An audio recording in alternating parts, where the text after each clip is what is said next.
Faramir is dead. The note that the messenger handed me, blood-stained and torn, said nothing more. Faramir is dead. We knew this day would come. We knew it would only be a matter of time before either his supplies ran out or the enemy finally broke the Isle. We knew, but we could do nothing. I didn't want this news to spread to our people, and I tried my best to contain it, but it did. And the effect it had on our troops was almost immediate. 3 full banner companies had been sent to finally break our enemy on the crossings of the river. We knew that our enemy's supplies were running low, and we knew that their forces had been depleted. But as our armies marched eastward, the news spread amongst them like a plague. The effect was catastrophic. Not only did all of our forces melt away on the riverbank, but the enemy has now taken their first step in enacting their retribution on us. Not 2 days past, a messenger rode into my camp and informed me that Forlong has now also fallen in battle, and worse still, Karasast has fallen with him. Our enemy is now coming for us. How has it come to this? I recall a time not so long ago when our armies were unmatched on the field of battle. The blood of our people was strong, and we held the forces of Mordor at bay over and over again, entirely on our own. Caer-Andros became the anvil upon which Mordor's defeat was forged, and we held back the tide at every opportunity. I remember a time when the clear ringing of our trumpets would spread panic through any orc company. The sight of our banners on the horizon forced them to waver and flee. And that is to say nothing of the glory of Osgiliath and Gondor's favourite son, Boromir the Bold, Boromir the Tall, Boromir the Fair, Boromir the Invincible. Wherever he led our forces, victory was assured. Not even the coming of the Black Ones out of Minas Morgul could sway his resolve, and he held his forces true against the Nazgul's otherworldly screams. People spoke as though Gondor was in her prime once again. We would be the saviours of Middle-earth. We would put down Sauron once and for all, and the cowardly elves and dwarves hiding in their forests and mountains would finally come to owe us, humanity, a debt. And then they came, like a lightning storm upon the sea. At first, we thought them ships from Umbar. Our council deliberated wildly. How did these savages raise such a fleet? We burnt their port to the ground. What powers have they sold themselves to in order to rebuild so quickly? But for all the council's talk, it did not change the fact that the lower river was poorly guarded, and the enemy fleet, Ambarian or nay, sailed towards Gileath without even a semblance of challenge. But when they landed, I knew this was different. The banners were not of Umbar. The armour was keen and well made, and the black mail they wore mirrored the darkness within. I knew who they were. I understand they call themselves the Ar-Adûnâim, but I will not give them the respect of that name, nor sully my speech with their vulgar tongue. Ardennaic died. It died when Númenor did, and rightfully so. The pain caused by Ar-Pharazôn still burns deeply in many Gondorians. We have never forgiven that foolish king for what he did to our people, our families, our homeland. Of course, we knew that some of them survived, but we were content to let them rot in the desert, far from us, far from civilization. We never would have dreamed they might come back. Osgiliath's defences were overrun almost immediately. They weren't designed to hold off an invasion from the river, and they proved next to useless. Worse still, Boromir was caught in camp on the western side of the river with only a small entourage, and he was slain on almost the first day of the invasion. The devastating news of his death was a shockwave around the country. I hoped and expected beyond all that it might galvanize our people, and we would overwhelm the invaders on a furious wave of anger. I was wrong. I watched from the Harlond as my beloved city was conquered through Denethor's crazed ineptitude. The loss of his son was a blow, but none of us knew how deeply that actually cut. He practically surrendered the city to them. How far he fell.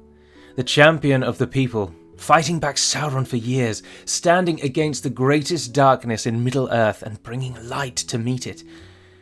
A man who any Gondorian would have followed into any situation.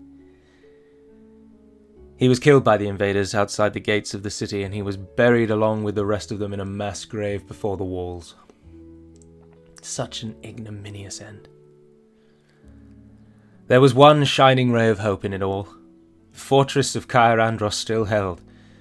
Faramir had roused the defenders and defied the odds. The death of his brother and his father did not shaken his resolve, and he stood firm. He held his eastern flank against Mordor, and messengers would make it through to us at Carasast, telling tales of how his outnumbered garrison was driving back Nazgul-led armies each and every month.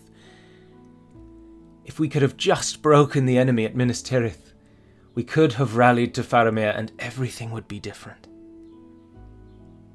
Now, here I sit, helpless, powerless to resist the inevitable. We abandoned Carasast only a few months ago, but Forlong refused to leave his people. Lasarnak was his slice of heaven, and he would not run. The men spoke of his courage and the strength he must have shown before the end. Idiots. I think only of his foolhardiness. Had he and his garrison fled west with us, we might now have some form of army to meet them on the plains of Lebanon. Our enemy has proven strong, both physically and mentally. I have seen the power of their words on my kin, and have now fought against my own brothers in almost every single battle. Gondorians have begun flocking to this new king, as though his claim to our throne actually has merit. Traitors. We have, in truth, only one card left to play, and all my hopes are pinned upon it. We've seen our enemy's strength in defence. We have fallen to them at the walls of Minas Tirith, and we have fallen to them at the crossings of the Arui. But we have not seen them fight out in the field, and it is on the field where we can play our best card. I only hope I am close enough to their leaders when they finally see it. I hope I am close enough to see the fear take them when the ground begins to shake beneath them. I want to see the chaos and panic spread amongst their ranks when the thunderous sound of hooves echoes from the walls of the valleys of Lebanon, and I want to stand before them when the banners of the ship and swan crest that horizon and smash into the invaders. I want to be there when Dol Amroth comes.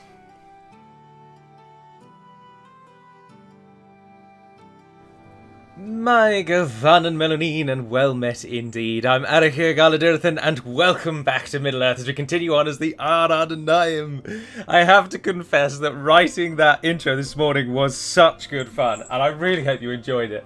I find myself now, though, really wanting to play Dol Amroth and coming and killing the Ar-Adûnâim. Oh, it was so enjoyable to do that. And now we have to hope, for the sake of my own story's continuity, that Dol Amroth actually do get involved, because if they don't, that whole thing was kaput. But hopefully it was a nice little change to see it from the Gondorian side, and it was interesting from my point of view to actually just have a think back about the campaign and realise how much we have decimated Gondor. Like, we are doing so well. Not necessarily against a really hard challenge. The campaign hasn't been too bad because of Karlonde, Minas Tirith, and the crossings of Arui. They've made it fairly straightforward and simple. But from a lore perspective, we are doing amazingly well. We've smashed into Gondor's heartlands, taken Osgiliath, Minas Tirith, Caer Andros, even the relatively safe location of Anorion. I'm so trying to talk too quickly because I'm too excited. We've now even taken Carasast. It's going so well. And I had a blast writing that this morning, so I apologise. I've made the intro even longer by talking about the intro. But if you missed the live stream at the weekend, we did finally break Gondor. They brought 3 full banner armies against us, and all 3 of them were destroyed. They did do relatively well with 1 banner army because it was led by a general. So they managed to actually do something of note, but we were then able to break out and take Karasast. We are now met with the decision. Do we go for Brethil and cut off the supply line that comes in from the main heartlands of what is remaining Gondor, i.e. this area here? In this area there are quite a few towns. We've got Tarnost, we've got Ethring, is it Ethring, I think, and Kalembo. There are at least 3 towns here that are fairly sizable. The largest remaining Gondorian town, I should think, will be the one down here. And I apologise, I cannot remember the name. This region is called Anfalas, or the Long Coast, which is what Anfalas means, but I can't remember the name of the town. But anyway, that's probably their biggest town, but it's in a really vast area of nothing. Our main threat, which is what I was trying to hammer home in the intro, and hopefully I did, is of course Dol Amroth. Dol Amroth are not yet at war with us, but if they decide to go to war with us, we will then be fighting on 2 fronts, and that division will be huge for our enemies. Additionally, of course, we are ever wary that Mordor might suddenly decide we've overstayed our welcome and knock on our door. Mordor have everything on the table to be our enemies. There is only one thing stopping them from all out hating us, and that is that we are both at war with Gondor. It's the only thing that at the moment might make them not hate me. But other than that, I am allied to one of their enemies, and I am right on their doorstep, and Gondor is not. So everything about this screams we're going to have Mordor attacking us soon. But anyway, I already decided from the comments from yourselves in the live stream, thank you for that, and indeed for just my own purposes hereafter, that I am going to... Oh, interesting. The video capture device. Oh, of course, because I unplugged it. Sorry, ignore that. I am going to attack Pelargir. But we're not going to do that straight away because our army can't really move anywhere, as you can see. And we'd quite like Loban to come down and take up governance of that place. Additionally, we might be able to get a few more troops if we wait just one turn. Well, we'll get one more troop, one more battalion if we wait one turn. Of course, Gondor do still have the fort of Heneth-Anûn, where Hurin the Fearless, who is a named character from Lord of the Rings, he is not a random general, he is a named person. He retains governance here, with just a standard captain's bodyguard, and someone called Yorthon stands with him, 53 years of age. They can't train anything though, remember, because this is a fort, not a city. And foolishly, they've sent 2 units out to do something. I don't know what their plan is. But having said that, actually, we could do with some troops guarding that. So we'll just chuck him on the eastern side to make sure we don't fall to 2 pathetic nothings from Gondor. I'm not at this point overly attached to our Gimmelcad. All of my hopes are completely on the shoulders of Gimmelthon and Gimmelzor, as all of the intros up to this point must have shown. Gimmelcad hasn't really done anything, to be honest. He's not fought in many battles. The taking of Caer Andros is to date his only success. Although he was present, of course, in the battle that took Minas Tirith, but that battle was a joke. Denethor completely gave up the city. I don't know why the garrison rose up and attacked us. It was a real example of how, unfortunately, the AI is just not really very clever. But also, actually, I think that's putting too much against the AI. I don't think it is that the AI is not very clever, but rather I think it is that the auto-resolve does the AI dirty a lot. Because, of course, the AI, before it ever attacks you, calculates in its mind if it thinks it's going to win. Oh, Gimmelzogar can get a wife. Divine win. It calculates, am I going to win this battle? And if it thinks it will... Oh, I should have read that message, sorry. If it thinks it will win, then it will attack you. But of course, you, the human player, will then trounce its army because you'll have so many things at your disposal to be better than the AI. So often they then lose. But of course, in their little calculation, they won. So they are always attacking in situations that are not in their favour. You can retrain. Fantastic. Oh, the Witch King has moved his army further east, but another large Mordor army comes. I don't really want Gimmelcad to die there. I'd rather he actually do something. But we really do need to hit Pelargir, and we need to hit it hard, because Gondor can train troops so much faster than we can. We cannot allow them any breathing space. But we're going to need to leave some troops here. So Avaloban's going to come back and stay here. But then I'm tempted to just give him... Oh dear, no. I mean, everything but that and that. Take the 7 of them, although that's not going to help you at all. And those as well. Oh, I've done it wrong again. Sorry, I'm all over the place because my cursor just changed screen, and I've got a special feature that stops my cursor swapping screens. Yes. So I'm not sure how it managed to do it, and as I was just testing if it's because I was holding down the control button. So once again, I'm just going off on wild tangents whilst playing the game. I think we have no choice but to hit Captain Pillimore. We need to kill him because he could take Karasas. Captain Istvan is at least 2 turns away, and in those 2 turns we'll be on our way to Pelargir. And it's my hope that by knocking on the door of Pelargir, we will draw the attention of Gondor to our front line. There's absolutely no guarantee of that, but it is the only hope I've got at this moment. Courtesy of the well-built infrastructure in Gondor, i.e. the roads, and indeed Karasas has got great roads, blimey. We can get our troops from here all the way down to the southern front in 1 turn, which is very nice. Can we do it with cavalry even? Oh yes, look at that. Kairandros to Karasas in 1 day, would you believe? Around the world in 80 days. Ha! Right, we'll take you. Definitely. You can almost get there. That's pretty swing, isn't it? Right, Gimmelcard. They'll have more troops in a moment, so don't die on the front line. If you are to die anyway, it'll be in falling back into Minas Tirith. If Mordor attack us, this whole campaign is over. I want to make sure you know I've all stated that. I want to make sure that you all know that I've stated that. If Mordor attack us, let me repeat it, this campaign is over. There is no way at all that we are going to be able to hold back Mordor and Gondor. So we have to pray to whichever gods the Ar-Adûnâim now decide are worthy of their prayers, that Mordor do not side against us. I could try and ally Mordor, but we'd lose Can. But I don't want to ally Mordor from a role-playing perspective. I'm happy to keep them at arm's length at the moment, with a plan to eventually wipe them out. We want the Númenórean regions for our own. The banners of the Ar-Adûnâim must fly above the towers of Minas Morgul, the Black Gate, the Tower of Barad-dûr, and the one beginning with D up there, which name I always forget. We must take these places. Also, I think, if memory serves, this could be a massive lie, but I'm fairly certain if we capture the castle that begins with D, that I can't remember the name of, I'm fairly certain we can train Dark Númenóreans. Because we can convince them that Sauron is the enemy and they will coincide with us, which is something we discussed again in the live stream, actually, which was quite an enjoyable live stream. It was nice. And thank you all for partaking and joining in. I find that they're always rather pleasant, to be honest. Right, what have we got that Gondor does not have? Yes, cavalry. We must use it to our advantage. So everyone that shoots a thing, first of all, line up and prepare to shoot stuff. Be ready. They will not take it lying down. And then the units that are fairly depleted, I'm going to sort of use you as bait in a sort of Warhammer style. Something that we can do.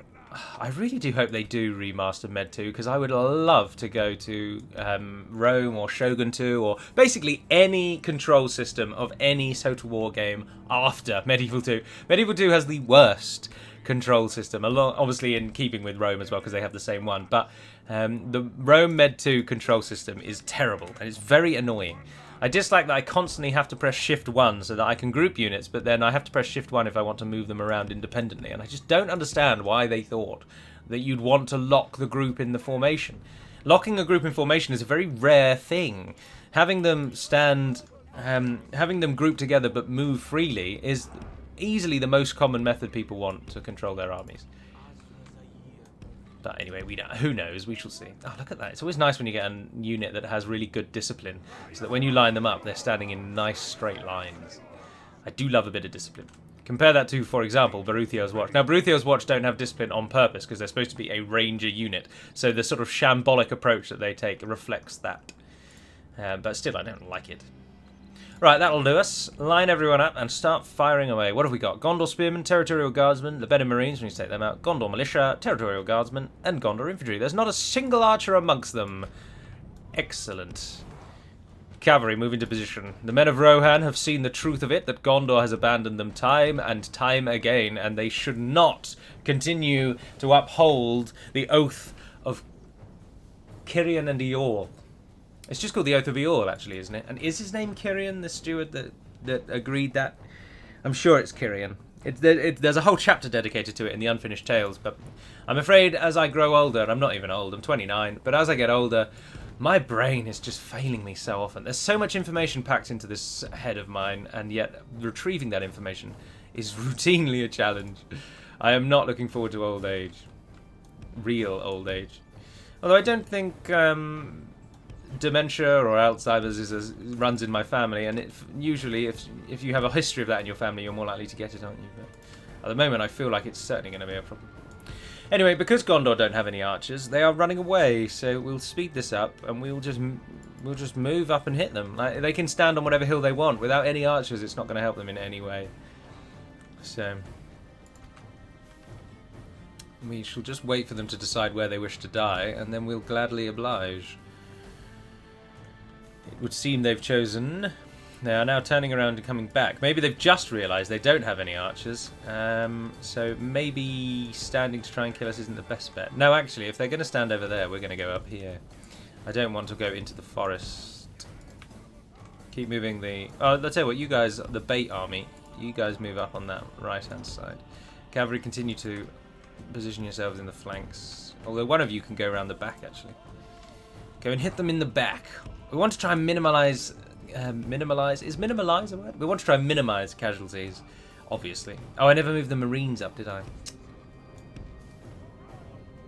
Right, as soon as we start shooting at them, I have no doubt they'll move in on us. Because they've got no counter, they've got no answer, so they'll definitely attack.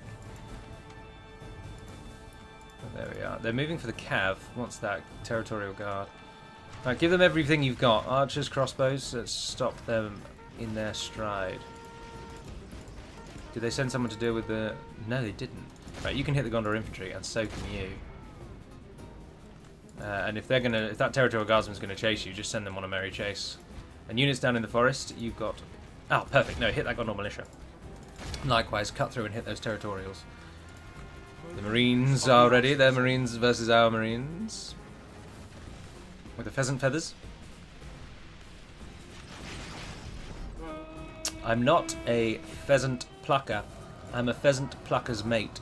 And I'm only plucking pheasants, because the pheasant plucker's late. I haven't said that in a very long time. That reminds me of school so much. Because then when the teacher says, who's swearing? You can just say, I wasn't swearing, actually. I was talking about being a pheasant plucker. Anyway, these fellows have got pheasant feathers on their heads, so it's rather apt. Right, keep running away. Don't let those territorials catch you. Similarly, the army down here is designed to die, so if they do die, they've done what we wanted them to. They were already depleted, and if they can hold the enemy in place, that's perfect. Right, you, come and hit those Lebanon Marines. You hit the Gondor infantry. You might need to move over there first. And why don't you hit the Gondor infantry as well, actually? Let's speed this up, because cavalry battles are slow and dull. The enemy doesn't have a general, but we are dealing with proper Gondorians now, and they just fight on forever. They just don't know when they're dead. It's a right pain in the neck. Oh dear, you're going to die. The enemy are badly bloodied. Bring the territorial guardsmen now into the range of our archers, please.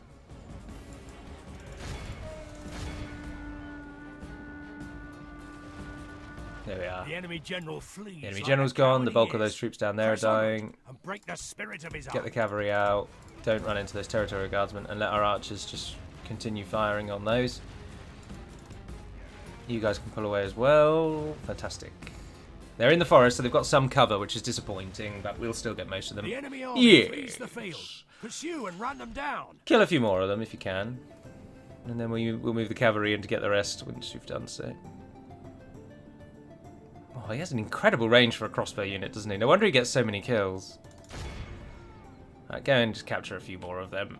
Let Gondor know that if Dol Amroth really is on the horizon and we are to meet cavalry, that we are well versed in the command of cavalry, and we do not fear the coming blue tide. 82 souls fell, 980. That's a fantastic victory, Gallo. Well done. And yes, I'm praising myself and talking in the third person, but that was bloody well worth it. Break with social norms and you do you, chaps. And in that instance, I'm praising me, because that was bloody good. If we can take Pelargir in a blitzkrieg-style assault, then all the better. We need Pelargir to fall, and we need Brethil to fall. They are the two major recruitment hubs. No. Tarnost is probably a far bigger threat than Brethil. Brethil has only recently gained its status as an actual castle. It's been a keep for a long time.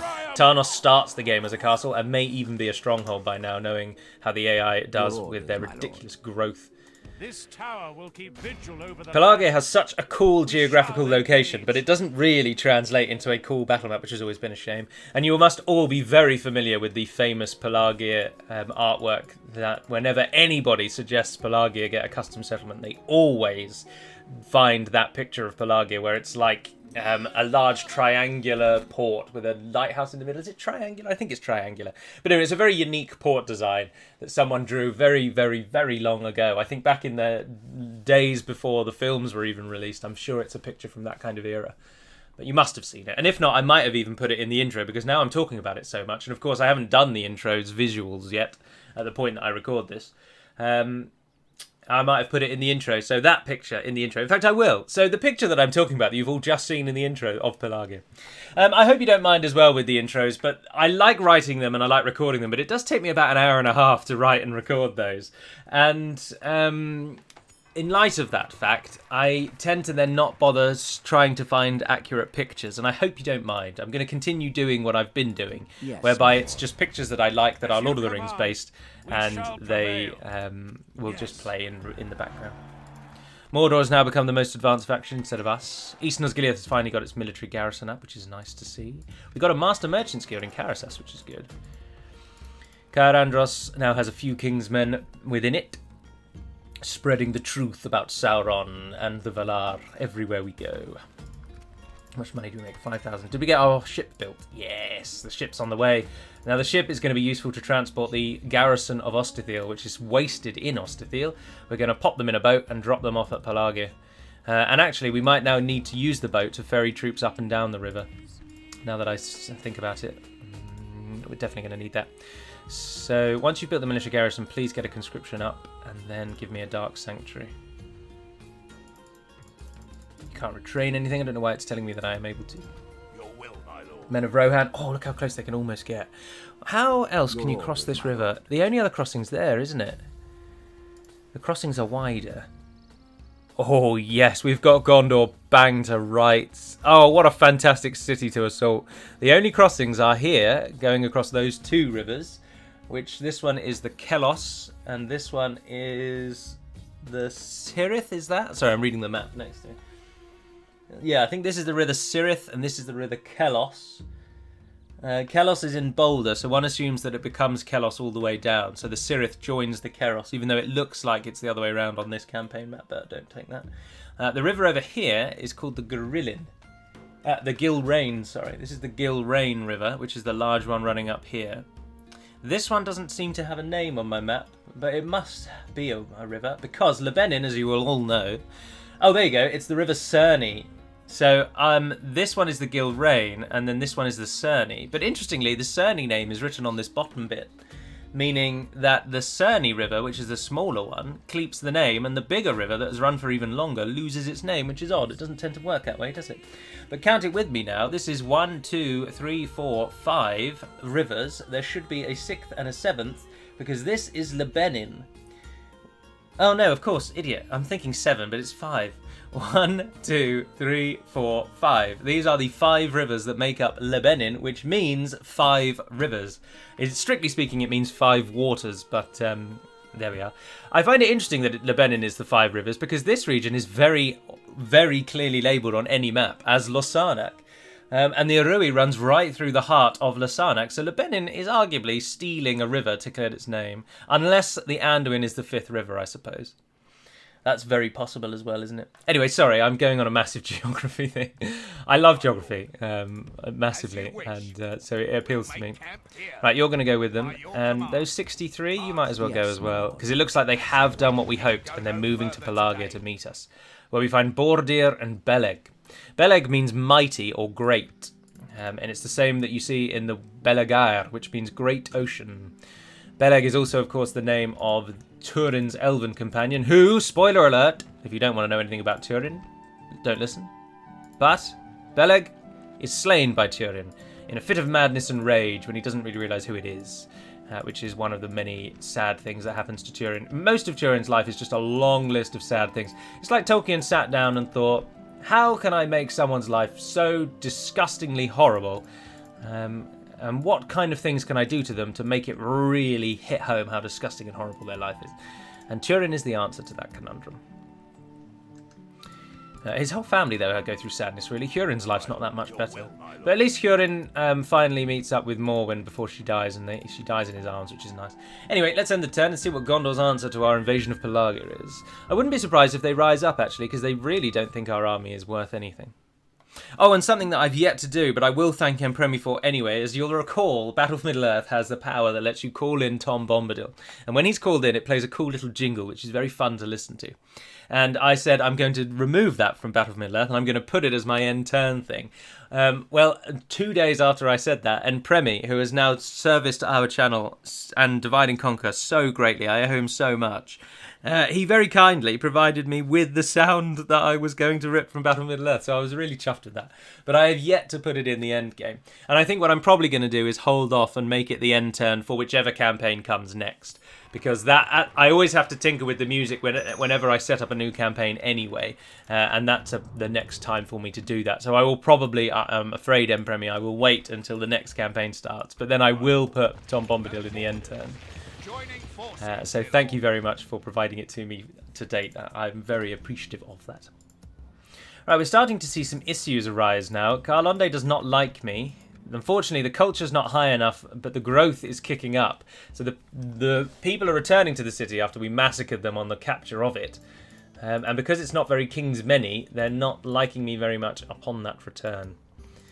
So we need our culture to grow more around the world, lest these people hate us. For example, this is almost entirely cultural unrest. 35% cultural unrest meets 10% normal unrest. So once that culture dips away, we'll have no issues. 2 different ways of saying issue in almost the same paragraph. You're welcome. Calenhad, do I want anything from you? I'd like a dark shrine, really, but it's 3,060. That's an awful lot, but what the hell, let's get it. Kyrandros, what are you doing? You're doing nothing. I would also like a dark shrine from you, but let's get a mason tool first, actually. You're building me that, and that will be finished shortly. You could get a dark temple, but it's really not needed. You're one of the few places that actually has really taken to our culture and is blossoming as a nation. As a region, as a town, as a city, as a thing. Oh, you could get an archery range. Oh, we could get a guard barracks as well. We can get Ar-Adûnâim. If we can get Ar-Adûnâim out, then Gondor's hopes are shattered. Ar-Adûnâim are amazing. An excellent mid-tier unit. And that's Western Osgiliath. Oh, hell to the yes, son. I would like very much then, once you've built your blacksmith, give me the barracks first, and then the archery range, and then give me the high palace. All of focus and attention must now be put into the Osgiliaths. We need them to become little powerhouses. Carlonde will never really catch up in how useful its recruitment. As you can see, it can only train 2 units at a time. Why are we only training 2? Oh, it's because we don't get anything extra from those, and all we've got is a meeting hall. Oh, goodness gracious. Well, give us a warlord tool at least, bare minimum. Ostithil, I think you can sit with nothing, I'm afraid. Unless we get a real excess of money, there's not much I'm going to use you for. But as soon as that ship is ready, which is 1 more turn, then we've got a nice reinforcement army for Pelargir. I don't want to assault Pelargir. We're under no threat from any Gondorian armies. Oh, we got our spy, didn't we? My lord. Gondor... Oh, Fanmelon's going to bring us into contact with Dol Amroth. Brethil isn't. So once we've taken Pelargir, I think we'll move on Brethil. I don't know where the Gondorian army that was in the middle ground here has gone, which suggests they might have crossed this bridge and might be in the woods here. We'll see. Mordor's still not attacked us yet, which is nice. Dol Amroth on the other side. Oh, we already boarded Dol Amroth. Ah, curses, they've taken Khand. Oh no, but Dol Amroth and Khand are allies. Which means Khand must have lost that region and Dol Amroth have taken it. Well, we'll need to have a look at the diplomatic situation, but... Oh, no! We must make a stand. We are besieged. No. No. No. No. No. No. No. We're not ready, Mordor! Damn it. There is nothing we can do against that army. We're going to have to run away. Oh, someone called Pharazon's in our army. No, I don't think I'll be building that in Kyrandros. Oh, Gondor, you've been saved by your own enemies. You absolute bastards. Oh, and Dol Amroth did turn on Cairn. Where's the diplomat? Yes, my lord. It's not that we can't, even if we get peace with Gondor and Dol Amroth, we can't get them to attack Mordor. They don't border them. There is no opportunity for them to get involved there. I think what I'm going to have to do, Ships ready. and I'm going to try to do, is sell Ostithiel to Dol Amroth for peace. Your orders. But in order to do that, I'm going to have to character reset this guy a few times, I'm afraid. But yeah, I can't ally them because at the moment, I'm allied to Cand, which stops me being able to do anything. So if you bear with me just one moment so we can find out where we can send him. We're going to go and talk to Cand. And we're going to break our alliance. Because we cannot risk Dol Amroth coming in at this point. So we're moving him. What's he even called? Oh, I can't see. What's your name, Sam? Where even are you? There you are. Zagarakor. You're called Zagarakor. Zagarakor. You're going to go to 348150. Dol Amroth really have come. Yes, How fitting that they've arrived in the same episode. And if that army is not coming to attack me, then I don't know what armies are. Right, then we character reset. Is it character reset or reset character? We're about to find out. It's character reset. Perfect. Talk to Cand and just say, sorry, but the alliance is off. A curse upon your this bodes poorly for our future. You have Galadan, a alliance, proposition for map us? information, give region. Oh, it'll piece us out with Gondor, though, actually, won't it? Bugger, bugger, bugger. And we want Gondor. We want to be at war with Gondor because we want Pelargir. No, let's play brutal. Let's play brutal. Farewell, then. Right, turn off the toggle fog of war. Let's take Pelargir now. Yes, my lord. You're not going to be able to get the troops down there in time to support, unfortunately. So you're going in alone, guys. Your orders, my lord. And all we brought is 2 bloody battering rams. Oh, and it gets 3 Gondor defenders. We're never going to take that. And if we do, we'll lose almost everything. We've got cavalry. We need them to rise up. No, don't do that then. But if we ally with Dol Amroth now, we will. I want Dol Amroth to hit Mordor. I don't want to lose Karlonde. Oh, look at this guy's portrait. Crime and Netley's.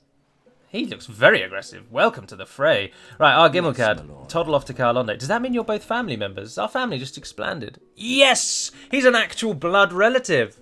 Son of Gimmelzor. Fantastic. Welcome to the fray. Oh, and how fitting that Zorzagar has a portrait that follows what his dad looks like. That's brilliant. Oh, I'm so chuffed. We can't die now, guys. We cannot die now. We have come too bloody far to let Mordor beat us here. Stick you. I hate you, Mordor. Right, Zorzagar, you're taking Eastern Osgiliath. Hold it against everything. How can we help Caer Andros? Caer Andros doesn't have a bridge on the western edge. It is a sea gap. It looks like a bridge, but that's a part of the strategy model. There isn't a real bridge battle. The bridge battle is where Mordor is standing. We cannot risk. We can hold. We're going to need to peace out. I think we're going to just have to do it. We're going to have to accept. If I can get an alliance with Dol Amroth, Gondor will be unlikely to attack me. Yes, my lord. We've taken it, but I really want Pelargir. I don't know what to do. Your order. Bullshit. We're going in. We're going in. It might be the most foolish thing, but we're going to go. We're going to take Pelargir so that we've got Pelargir, and then we're going to peace out with Dol Amroth, and we're going to have to hit Mordor. I can't fight them all at once. I know many of you are going to be saying, oh, that's such a cop-out, Gallo. But if we fight Gondor, we fight Dol Amroth, and we fight Mordor, we will die. And it's too late in the game to move somewhere else. If we move somewhere else, we'll just get beaten by whoever we invade to land there. So this is how it's got to go down.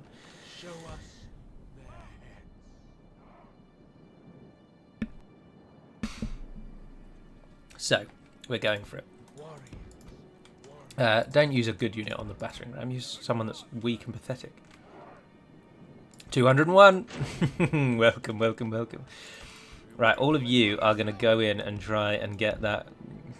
We're going to batter down the gate, and then we're just going to slog through. We outnumber them. We're better than them. We've got range. If we can use the range to our advantage, we've got a chance. That's all I can think at the moment. We've got Gimmelzor, who's a fantastic combatant. Unfortunately, we've also got 4 cavalry units, but it is what it is. Right, don't run away. Oh, Marines. Let's get you. You're going to be some of them I'm going for. We're going to take so many losses to the towers.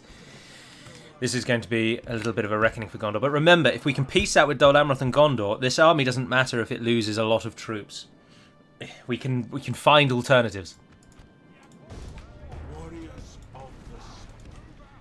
Move forward. They're garrisoning. They're defending the walls. They're defending the walls, damn it. Show us their heads. I don't want to move forward and die unnecessarily. Oh, how are we going to play this? Oh, brilliant. The entire army is behind the door. Apart from some who've decided that we were going to attack in the other corner. What are you doing over there? Oh, Gondor, whenever I think that you've made it too hard for me, you just go and do things like that and make it a doddle again. Right, they've put their archers on the walls. But fools, because wall archers are terrible, as you all know. Wall archers do nothing. I welcome your wall archers. Bring them on. Get that battering ram into the safety of the gateway. Yes. Our men have reached the gate with the battering ram. Get everyone as close to the wall as possible. As soon as that battering ram smashes through, you're going in.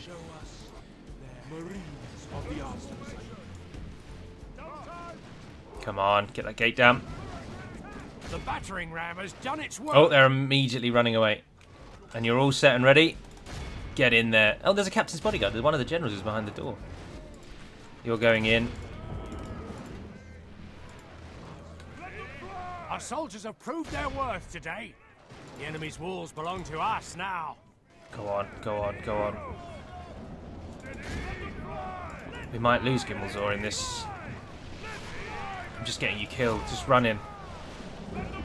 Let them fly! Let fly! We've lost 15% of our army. They've only lost 5.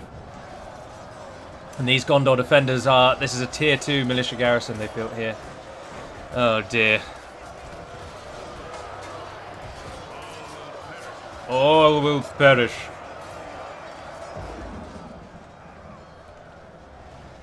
But most of their army is here. But this is our entire dismounted force. Oh, we have 5 cavalry units. Jesus, didn't realize we had 5. I'm going to take those out, and I'm going to do something very silly. Cavalry, you can't not get involved in today's fight, so you're going to have to charge in there.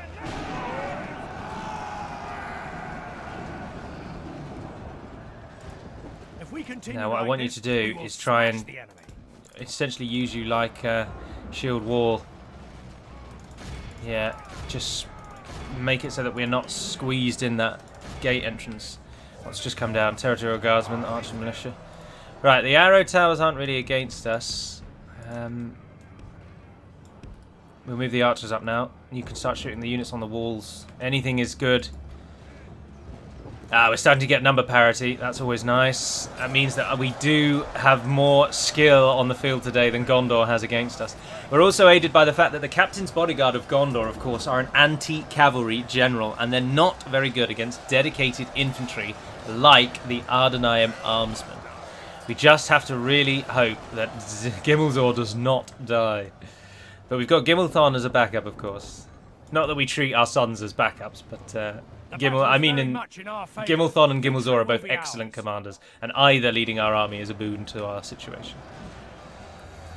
I really wish I'd brought siege towers or ladders, because we could use them right now to get on those walls.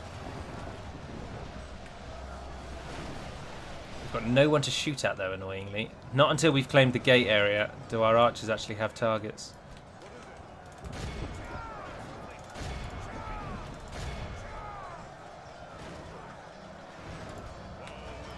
But the enemy's army at the gate has gone down. I think it might be a better idea, and I'm going to do it, to use our archers as melee forces. Flood the enemy with them. 2 of you go that way. 2 of you go that way. And if I can get you up on the wall, I'll try and get you up on the wall. The enemy general lies dead. Yes, the enemy general's died. To ride to war on a pony. Oh, and there's fleeing and routing. Right, cavalry, you've done your job. You've done your job amicably. Amicably? You've done your job excellently. Ignore my my slanderous lies against you. Right, now comes the part where we're going to try and fire all of our arrows at our enemy. So if they're just going to walk down there, they haven't got any ranged units left. And if we kill everything at the gate, the towers will stop shooting us. I think this has actually been a really rather successful battle, hasn't it? That's rare. A siege assault that I'm commanding, where we haven't just gotten everyone and everything killed.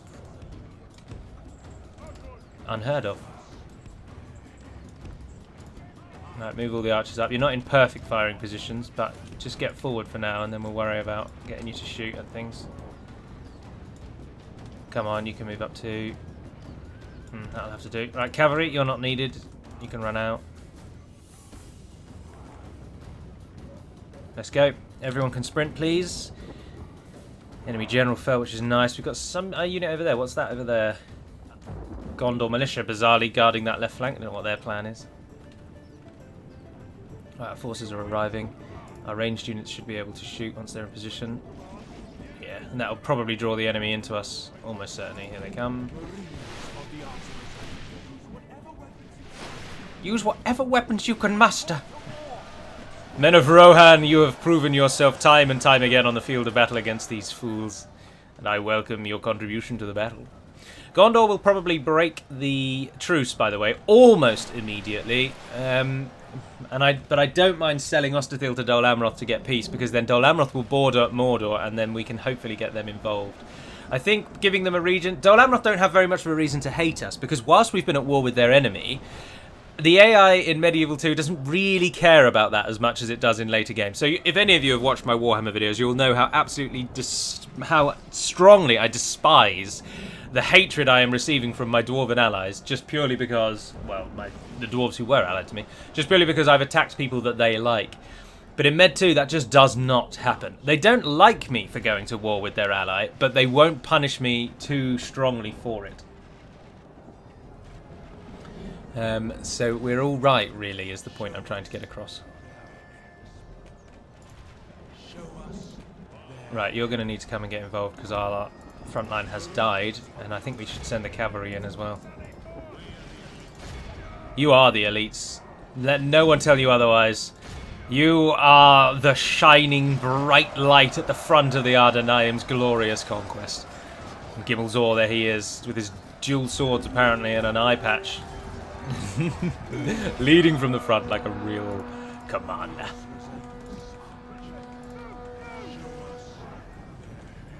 We've got a lot of arrows left though.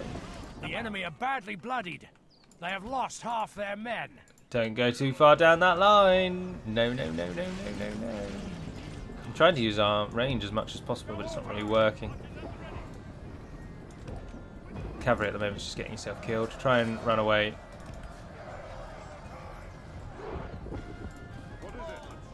Go on, just run away. Well, fine, stay there and die. You've Gondor cavalry militia, you're very replaceable. I'm sorry that that's the case, but it is. You'll have to deal with it. Right, ranged units, let's rain hell down upon them. 3 kills. No point wasting 3 kills. Gondor militia, not sure if it wants to leave the town square or if it wants to come back and just weather the storm of arrow fire. Oh, he's not even firing. The crossbows have so many bolts. It takes forever for them to finish firing.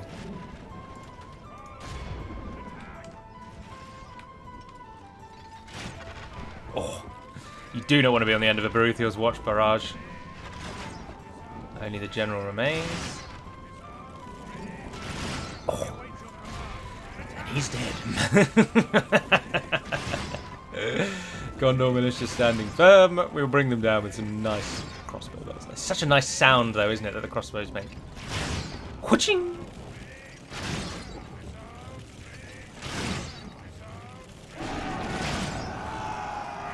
It's over. One cowardly Gondor militia tries to flee. 803 men died, but Pelargir is ours! Yes! Now we will complete the machinations of diplomacy and sue for peace. Because our attention has been prematurely forced to the east. Mordor must pay for their demise. pay for their demise. Words always get away from me. This is why I have to write things out in those intros about 3 or 4 times. Anywho, I don't actually mind fighting Mordor this time. I know it's a bit sluggish and boring to fight Mordor basically in every campaign we ever play. But this time there's real roleplay behind it. We're taking down Sauron once and for bloody all. And for that I can get behind. So I'm not against our fight here against Mordor. But now comes the time to do what we want to do. So we need to reset him again. And sue for peace. Alliance, map information. It's balanced on an alliance and map information. I might not even need to give them Osterfield, but we need to give them Osterfield because otherwise they don't border Mordor and they won't get involved. Will you pay me some money for that, actually? Let's go 2,500, nothing extreme. No, I cannot have another Alliance, excellent. Osterfield, and that means they maybe don't have enough money to do that. I accept this wonderful deal with pleasure. Well, that's I'll take that. I'm not too bothered about the map information. Farewell. And we abandoned Osterfield. Oh, I should have destroyed all the buildings. Ugh, idiot. Right, Dol Amroth, are you at war with Mordor? Yes, you are. Fantastic news. Get involved, son. Right, and then what are we going to do? Yes, my lord. Are we actually going to do it? I think we are. I'm going to try and ally with Gondor as well. After beating them around the world, you would think that they might actually realise the sense in allying with me. Oh, I'm all over the place. Move character. Scarecrow 300, 201, and then character reset. Oh, it was just there, wasn't it? And I've missed it. There it is. My lord, what is it you wish to discuss? Balanced. And I'll tell you what, I'll pay you the £1,000 that Dol Amroth just gave me. 1,000 gold, sorry. No, we cannot agree to this now. Oh, we could get them though. Oh, my relations are terrible. And I'm deceitful. I've never had that, actually. I've never seen that. Oh, it's because I just attacked. I broke the alliance with Khand, isn't it? Alright, how about a regular tribute of 1,000? We'll give you 5,000 then. Because they can't break an alliance, can they? I am not. Oh, come on, Gondor! I've kicked your ass up and down this godforsaken piece of land, and here I am extending an olive branch, and you're spitting in it and thrusting it back in my face. Come to your senses, you moronic fools! I'll give you military access as well. How about that? They don't normally like military access, actually. It's normally a negative in your list of things. Right, I'll give you £1,000 right now, and I will give you 6,000 over time. No, we cannot agree to this now. An alliance is in your best interest, you stupid idiots. Side with me. And we will come to a wonderful union together whereby your people follow me absolutely. How about that? It's going to say not interested. This isn't going to happen. Well, that's. I'll get you on the next turn, you stupid, stubborn bastards. If they attack me on the next turn, I will be very, very annoyed. Ugh. Right, now all we can do is turn to our defences and try and shore them up. So any troops that can be trained, train them. Any units that are available anywhere, train them, send them north. You do not need any troops here anymore, so get them out. You can stay in Karasas on your own. Gimmelkard will hold Karlonde. It's his namesake, and his grandsons will hold Westernese and Osgiliath. Oh, look, Calenhad can give us a few troops. Nice. The war against Gondor comes to an end. The war against Mordor begins in its stead. Annoyingly, Pelargir was a very well built up city, and we've had to destroy almost all of it in order to make them not hate me, because you'll note there are 100% Dunedain. Oh dear. But Pelargir, I would very much like you to build me a dark sanctuary off the bat. And then a port would be a wonderful addition here. And the army from Azrubal, get back into Telnar's fleet and ride north as fast as your little legs will carry you, because we're going to lose Caer Andros. And unfortunately, Gimel Zagar, the son of Gimel Zor, is going to fall. No, he is a grandson. Oh, it's alright, he's only a grandson. But he is the eldest. And that's where he's going to die. And then we need to muster our forces and take Minas Morgul. The Blitzkrieg turns its attention to Mordor instead. But for now, that is going to end today's rather lengthy episode. So I do hope you've enjoyed this. I hope you're enjoying the campaign. I am having a blast with the campaign. And hopefully, Gondor will come to their senses and ally with me. I'm not giving them any regions for the alliance, though. I will not concede ground we've claimed from them. I'm happy to ally with Dol Amroth. And how rather odd that actually the banners of Dol Amroth, that I spoke of so assuredly in the start of today's intro, are now siding with the Ar-Adûnâim and riding together against Mordor. That is the outcome I always wanted. Now, if we can get it to a point where Dol Amroth side with us over Gondor, then we are glorious. And together we will take down Gondor. Where Gondor thought that Dol Amroth would be their salvation, they will in fact be their undoing.